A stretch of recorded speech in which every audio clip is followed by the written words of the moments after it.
وارد میشویم به برنامه زباله احکام به یاد امام و با قانون بیت راحل با پای چپ. بله.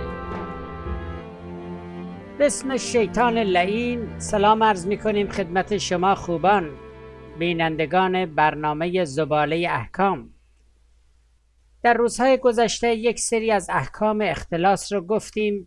یکی از کارهایی که حتما باید به فوریت انجام شود انتقال مال است که فرادا صحیح نیست. یعنی انسان مخیر است بین تکزنی مثل خاوری که در کانادا مقیم شد و برخی ژن‌های خوب ساکن بلاد کفر و یا شیوه مقام عظما که آش رو با جاش میخوره و میلیارد گردوبازی سکینه و مجتباشه. بله. فتوای اکثر فقها و مراجع معظم تقلیدم این است که وقتی کسی مال جمعی را خورد دیگه لازم نیست آب روش بخوره، گرچه احتیاط مستحب هست که بالاخره یه چیزی بخوره.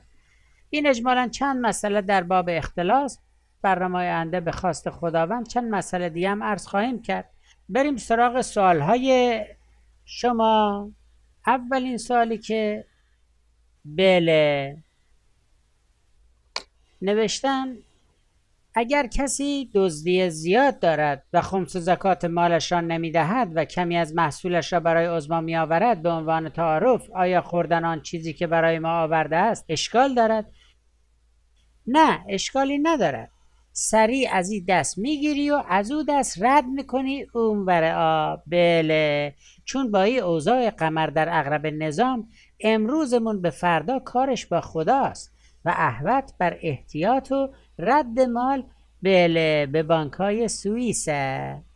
شما اگر یه وقت هست که آنچه که برای شما آورده میبینی تو همین مال سود است، میبینی که همین متعلق به یتیم و مردم است، زکات بهش تعلق گرفته نپرداخته و خلاصه حرامن در حرامه.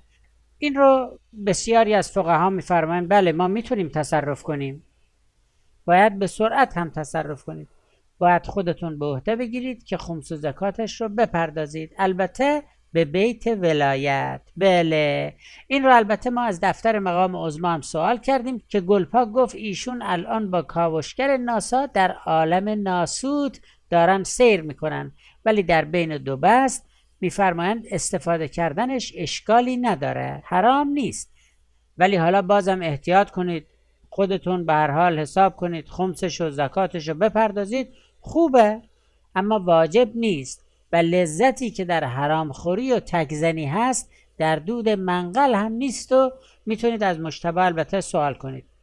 خب فرصتمون به پایان رسید. تا برنامه دیگه که توفیق حاصل شه و بتونیم رو اعصاب شما بیایم و سوالاتون رو بخونیم، همتون رو به خدای بزرگ میسپاریم. البته اگه برنامه دیگه باشه و این جوونا بذارن و شیشه عمر ما رو داغون نکنن. بله.